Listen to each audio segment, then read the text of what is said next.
Hi guys, welcome and welcome back to my channel. My name is Ruth. In case you're new here, I'm a Kenyan YouTuber based in Nairobi. I do lifestyle, cleaning, motivation, homemaking and home organizing.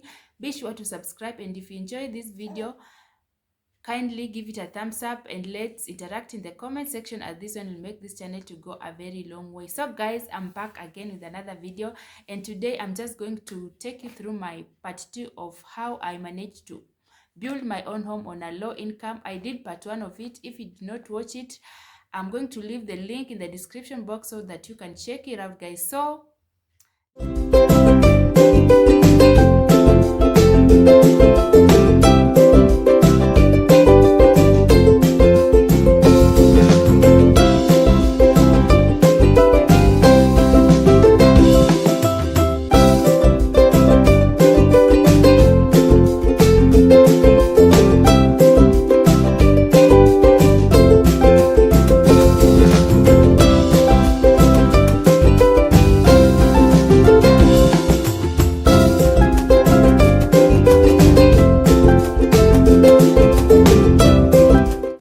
guys, first of all, I'm going to start with the questions. I received some questions in the comment section and others in my Instagram DM. So I wrote them down and I'm just going to answer them before I give you what I planned for today. And the first question is, what is the best method of payment?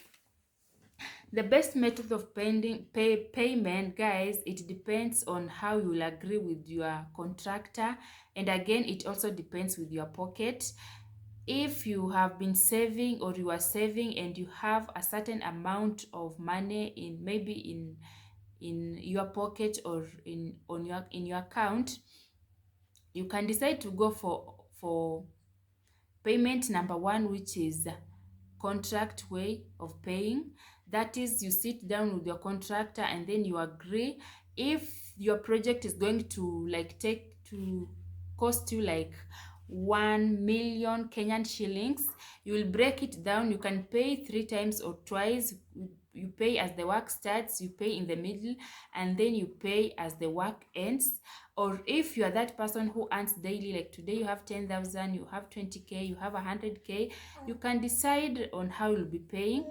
And for me, I chose to pay daily depending on my pocket. And you can also decide to pay on a contract way, and contract way will favor you. Yeah, contract way will favor you, because you will sit down with your contractor. You are going to pay him in a contract way, and then when we have like the damages, we have the extra, we have the things to be done after payment, you know what, the contractor will be the one to deal with them, not you. So the contract way will have to favor you guys. Yeah. And then you can also decide to pay on daily basis. Like now the fundi is can be paid 1,000 bob, and then the watu wa mkono are paid 500 shillings. You can also decide to go that way depending on your pocket. And the bad side of paying daily is these fundis, like, who doesn't want money every day? They can decide to drag that project. Like you find out that something that was supposed to be done in 3 days, it's done for a week. You know, they are dragging it because you are paying them daily, and who doesn't want money daily? So it depends on how you will agree with your contractor or your people who are working for you guys. And another question was, which part of building is expensive? Of course, the whole part of building is expensive depending on what size of house or what design of the house you want to put up for you. But for me, the most expensive part of my building was the foundation. Foundation is doing that excavation and then filling that hole with hardcore. Yeah, it's the most expensive part, but it also depends on the size of the house you're building. Another part is the roofing part. Be it you're roofing with iron sheets or you are doing plaster, it's also quite expensive. And also it depends with the design. Or because nowadays I see most of the people, they don't roof with iron sheets, they just plaster, and then up there you can put a swimming pool, or you can do a project, or it can just be a place for you and your family to relax. That is the designs people are doing, and that is another thing that eats up or it's expensive. Another part that it's expensive is the final finishes. Final finishes are like the final paintings, the tiles, putting the tiles, putting the kitchen sinks, the bathtubs, and all those. They're also quite expensive, but it just depends with your taste, guys. You can decide to go for, yeah, you can just weigh your pocket and decide on how you will be paying your workers. And then the last question I received was circles you can use. We have Safaricom Circle, we have Steamer Circle. I think those are public circles. I don't know, but I think they are public circles, and there are many more of which I don't know them. But for me, I was using a local circle in my neighborhood, of which it's also good.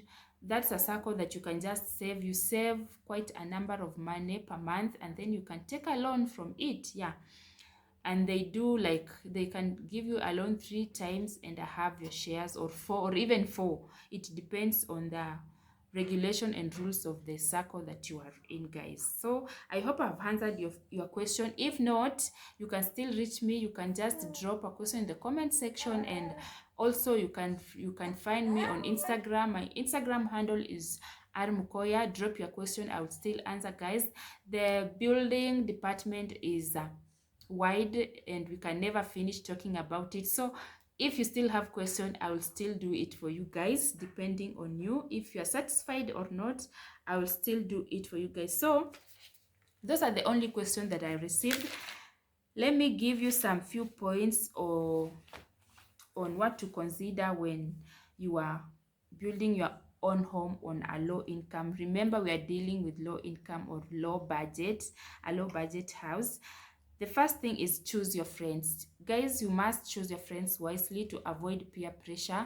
For example, you are like, I want to construct a home that looks like so and so, so and so, like, has a mansion or a bungalow. Is it pronounced that way? Is it a bungalow or a bungalow, whatever? Like, don't compare yourself. Work according to your pocket and according to your energy, guys, to avoid peer pressure. Or you want to build someone's design or someone's house, that is peer pressure, and it will just harass you for no reason. Maybe you'll end up, even you can end up in hospital because of high blood pressure and things like that, guys. So choose your friends wisely. That's point number 1. I wrote them down so that I don't miss anything. This is my notebook, and it's so dirty. It's so dirty, like you can see. Anyways, guys, point number 2 is shop for your mortgage.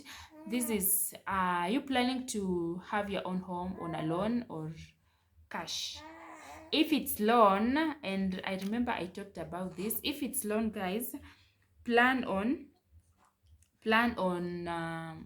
payment duration, and how you'll be paying back that loan, so that it can give you easy time, guys. Okay, I was just trying to put this Nini on this phone of mine on flight mode, because I've seen messages are coming in and calls are coming in. So I was saying, plan on your payment, on your repayment period, that is if you are owning a home through a loan, so that you avoid the unnecessary rushes, unnecessary things, guys. Just shop out your mortgages. And point number 3 is have alternative construction methods. Alternative construction methods, you are like, okay, you have been saving for 3 years to construct your home or to build your home, and then when you start, you're like, I want within 3 months. Okay, you can build a house within 2 months. Yeah, within 2 months. The shortest period is, I think, 2-3 months. Now you can have the options, like, you give yourself a period, like, I want to do this in a period of 3 months, 4 months, 5 months, depending on your pocket. Or you can do it slowly, like every month you do something on your project. Like this month you are doing the excavation and dealing with the foundation, and then next month you are raising the stones from the foundation to the lintel, and then the other month you are dealing with the roofing or plastering. Yeah, you are going step by step. So have all those options of constructing, because you can have the whole money, but along the way you find out that you are running out of, you have shortages, and you can break it. If you had focused on building your house within 3 months, you can now starting doing every month, you do every step, or yeah, this month you have done this, after 2 months you're doing this. That is a slow way, but it surely works. And then another step is point number 4. Point number 4 is shop for your fittings and fixtures yourself, guys. It really helps, and also it will help you. You will enjoy the process. You will enjoy the entire process, guys. Yeah, you will enjoy, and you'll be learning a lot of things. If you go shop for your own fitting, it will cut the costs out. Yeah, and that is if you did not agree on, even if you agree on contract payment, you can still do the shopping for your fitting and fixtures on your own, so that you can cut the cost down. Who doesn't want extra money or extra coins? Of course, you can go with your contractor to help you choose like the tiles, so that you cannot fall into fake things. Like we have fake tiles, we have fake everything has its own fake version of it. So you can just go with your contractor to help you choose, but off to the counter, you are the one doing the payments, you are the one choosing. He can advise you, but you can choose on your own, guys. It will help you cut down the costs, and also, yeah, you will be learning a lot, and also you'll be enjoying the process.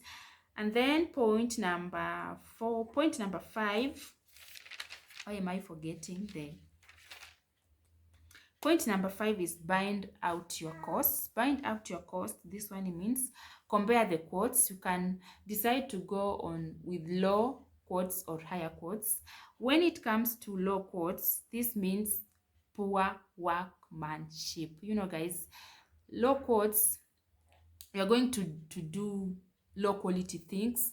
And remember, when you do low quality things, you are going to face like higher maintenance.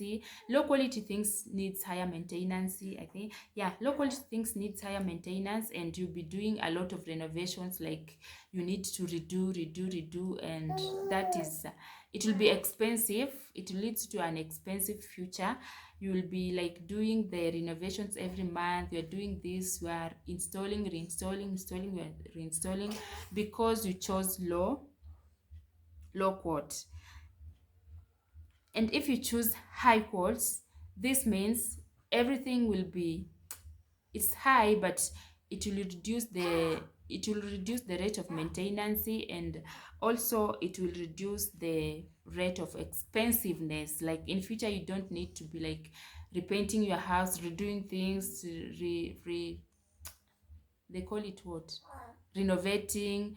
You will have to, it will help you avoid all those things. So when you want to own a home on a large or on a large budget, consider buying out your costs, so that you avoid future expenses and future renovations that come from nowhere. Like every month you are refurnishing your house, every month you are doing this, repainting, redoing, renovating. Those are the expensive things that come with low quotes. You get, guys? And then the last point is small is smarter. I think we talked about this. Small is smarter.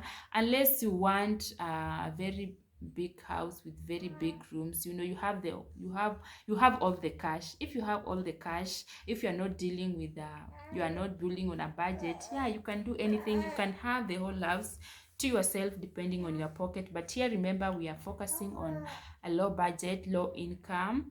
So when you want to cut down the cost, you must go with small is smarter.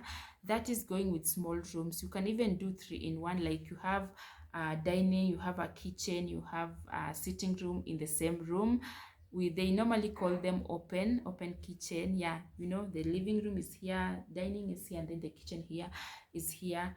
You have saved space. And also, when it comes to bedroom, you have like your bedroom, it has the washroom inside.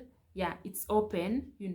You are cutting down cost by having small and quality and nice rooms. That is, small is matter, and actually small is matter, guys. So that is enough for today. I think I've helped you get something. If you haven't, let me just know in the comment section.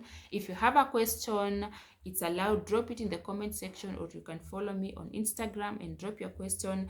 Or if there's something that you have not understood, yeah, reach it up to me. I'll break it for you.